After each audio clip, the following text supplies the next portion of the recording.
नहीं, मजहबी जुनून के कुछ गुंडों ने तो वहाँ पर मजहब का सहारा लेकर मजहबी दंगा फैलाने की कोशिश की। मुट्ठी भर लोग जिनको ये लगता है कि धर्म के नाम पर हम उन्माद फैलाकर सत्ता पर जा सकते हैं, और ख़ास करके ये बीजेपी और आरएसएस के लोग, इनका सबसे बड़ा हथकंडा मंदिर, मस्जिद, टीका, टोपी, गाय, हिंदुस्तान, पाकिस्तान, कब्रिस्तान, ये उनका इशू है।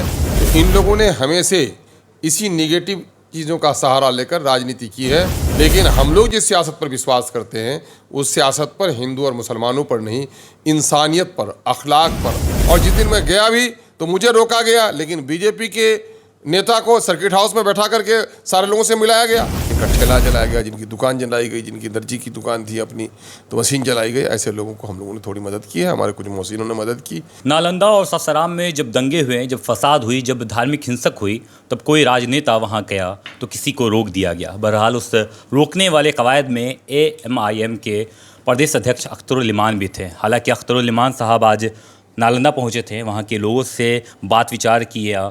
आपने एक वहाँ पर जाकर के बाइट दिया कि क्या हिंदू, क्या मुस्लिम, क्या मज़हब में लेना देना। क्या लगता है सच में वहाँ मज़हब की लड़ाई नहीं थी? नहीं, मजहबी जुनून के कुछ गुंडों ने तो वहाँ पर मजहब का सहारा लेकर मजहबी दंगा फैलाने की कोशिश की। लेकिन ये है कि अब भी मुझे विश्वास है कि भारत के आम हिंदू और मुसलमान फसादी नहीं हैं। मुट्ठी भर लोग जिनको ये लगता है कि धर्म के नाम पर हम उन्माद फैलाकर सत्ता पर जा सकते हैं, और ख़ास करके ये बीजेपी और आरएसएस के लोग, इनका सबसे बड़ा हथकंडा मंदिर, मस्जिद, टीका, टोपी, गाय, हिंदुस्तान, पाकिस्तान, कब्रिस्तान, ये उनका इशू है। तो इन लोगों ने हमेशा इसी निगेटिव चीज़ों का सहारा लेकर राजनीति की है। चाहे बाबरी मस्जिद का इन्हदाम हो, चाहे गुजरात का कत्ले आम हो, चाहे पहलू खान का मामला हो, हाफिज जुनैद का मामला हो, धारा 377 हो, चाहे NRC हो, चाहे तलाक बिल हो। ये सारे वो बिल हैं जिससे, सारे वो कवानीन हैं, सारे वो हालात हैं जिससे एक तरफा तौर पर अक़लियतों को निशाना बनाया जाए और उसके बरखिलाफ़ हिंदू फासिस्टवादी ताकतों को और सांप्रदायिक शक्तियों को एक किया जाए। ये उनका उतीरा रहा है। लेकिन हम लोग जिस सियासत पर विश्वास करते हैं, उस सियासत पर हिंदू और मुसलमानों पर नहीं, इंसानियत पर, अखलाक पर, अक़दार पर, है ना, आइन पर विश्वास करने वाली हम सियासत करते हैं। इसलिए वहाँ मजम्मत करते हैं जिन लोगों ने पुरुषोत्तम राम का नाम लेकर के वहाँ धार्मिक उन्माद फैलाया। और उन्माद फैलाने वाले से ज़्यादा कंडेम करने की अगर ज़रूरत है तो बिहार सरकार को है। चूँकि वहाँ मनसूबाबंद तरीके से, बिल्कुल प्री प्लान्ड वे में वहाँ पर फसाद कराया गया। हथियार बाहर से मंगाए गए, बाहर के लोग आए, अदर डिस्ट्रिक्ट के लोग आए। इनके इंटेलिजेंस का फेलियर था कि कोई ख़बर नहीं। इनके SP ने कहीं भी खातिर खा पुलिस तैनात नहीं किया, न कहीं फ़ोटोग्राफी की, न कहीं इन्हें CCTV लगवाया। बिल्कुल दंगाइयों को छोड़ दिया और दंगाइयों ने पूरा ओधम मचाया 31वीं तारीख को। और चलिए, ये उनका इंटेलिजेंस का फेलियर था, ये वहाँ के SP का फेलियर था। लेकिन हुकूमत का ये फेलियर था कि सर, इतना पटना से करीब होने के बावजूद भी जो इस वज़ीर आला ने ये दावा किया हो कि मैं करप्शन और कम्युनिज़म में ज़ीरो टॉलरेंस की बात करता हूँ, कानून के राज की बात करता हूँ, रूल ऑफ लॉ की बात करता हूँ, सुशासन की बात करता हूँ, उसने दूसरे दिन भी हालात को कंट्रोल नहीं किया और फिर 1 तारीख को उसकी पुनरावृत्ति हो गई। ये सबसे बड़ा सवाल है। और इसी से ये झलकता है कि बीजेपी वालों ने या RSS वालों ने या उन दंगाइयों ने एक तरफ हिंदू वोट को कंसोलिडेट करने के लिए उन्होंने कार्ड तो अपना खेल लिया, दूसरी तरफ अक़लियतों पर खौफ तारी करने के लिए 1 तारीख का जो भी मामला हुआ है वो गठबंधन की नाकामी या उनकी हिकमत या अक़लियतों के दरमियान में डर और खौफ पैदा करने की वजह थी। इसी वजह से मैंने एक्सपोज किया, इसी वजह से और लोगों को नहीं रोका गया। जिस दिन मैं जाना चाह रहा था, DM ने मुझे परमिशन नहीं दिया, दूसरे लोग गए। और जिस दिन मैं गया भी तो मुझे रोका गया, लेकिन बीजेपी के नेता को सर्किट हाउस में बैठा करके सारे लोगों से मिलाया गया। तो अगर रोकने वालों में देखिएगा तो मुझे ही निशाना बनाया इन लोगों ने। मेरा कसूर यही था कि हमने एक्सपोज किया था गवर्नमेंट को। दूसरा मामला यह है कि मैं जा रहा था पैगाम मोहब्बत, पैगाम इंसाफ लेकर कि भाई कम अज़ कम इंसाफ करो इन लोगों के साथ, हक बात जो है सुननी चाहिए। नतीजा हुआ मुझे जाने नहीं दिया, हालात आज नॉर्मल हुए।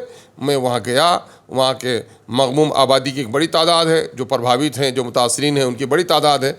लेकिन उसमें से कुछ लोग ऐसे थे कि आग ने तो उसकी दुकान जला दी, लेकिन दुकान जल जाने की वजह से उसके चूल्हे की आग बुझ गई। ऐसे लोगों के चूल्हे में फिर से आग लगे, चूल्हा उनका जले। तो ऐसे कमज़ोर और दिन योमिया मजदूरी करने वाले लोगों का, जिनका ठेला जलाया गया, जिनकी दुकान जलाई गई, जिनकी दर्जी की दुकान थी अपनी तो मशीन जलाई गई, ऐसे लोगों को हम लोगों ने थोड़ी मदद की है। हमारे कुछ मोहसिनों ने मदद की, 8 ठेला वालों को सब्जी के साथ। क्या वहाँ कुछ नाम हुआ भी हुआ। देखा गया कि कौन मजहब के किस नाम नहीं, के नहीं, लोग नहीं, हैं? भाई, मजहब- क्योंकि आप पर तो ये लगातार आरोप लगते हैं कि MIM वाले मजहब का नाम जरूर याद करते हैं, मजहबी बात जरूर करते हैं। कोई सबूत बता दे, कोई बता दे। मैंने हमेशा मजलूम की बात की है, मजलूम की बात की है। मजलूम चाहे हिंदू हो, मुस्लिम हो, सिख हो, ईसाई हो, सारे लोग एक इंसान की औलाद हैं, एक ही माँ बाप के संतान हैं सब। हम तो इस दृष्टि से लोगों को देखते हैं। आज जहाँ वहाँ जुनैद और नौशाद की हम लोगों ने मदद की है, वहीं पर हमने भाई नरेश की और सुभाष की भी मदद की है। उस नौजवान को जिसको गोली लगी और देहांत हुआ उनका, गुलशन कुमार के, उसकी माँ को भी हम लोगों ने रकम भिजवाई। तो हम लोग ये समझ के हम लोग कभी काम नहीं करते। जब आप उनके पास गए, जब उनके परिवार से मिले या उनसे मिले, मैं उनके परिवार से तो नहीं क्या मिल कुछ पाया। वहाँ लोग वो शायद वो लोग नहीं थे घर में, ऐसी सूचना मिली तो हमने उसके हवाले कर दिया। लेकिन नरेश और सुभाष वहीं थे। तो क्या उन्होंने क्या कुछ कहा? नरेश और सुभाष ने क्या उनको जानकारी थी कि जो मुझे मुआवजा दे रहे हैं, जो मेरी मदद कर रहे हैं, वो MIM पार्टी से, बहरहाल आप एक मुस्लिम हैं? जाहिर है सब कुछ देख रहे थे। गले मिल के आया मैं उन लोगों से, भाइयों ने कहीं से नहीं लगा कुछ, एक साथ मिल करके बैठे और बहुत ही खुशी के साथ, बहुत ही श्रद्धा के साथ मुलाकातें हुई। और इन्हीं चीज़ों को तो मिटाने की कोशिश का नाम MIM है। MIM चाहती यही है, ये मुल्क अपने धर्म का पालन करो, दूसरे के धर्म का आदर करो, है ना। ला इकराह फिद्दीन, दीन में कोई जोर ज़बरदस्ती नहीं। तुम्हारे लिए तुम्हारा धर्म, मेरे लिए मेरा धर्म।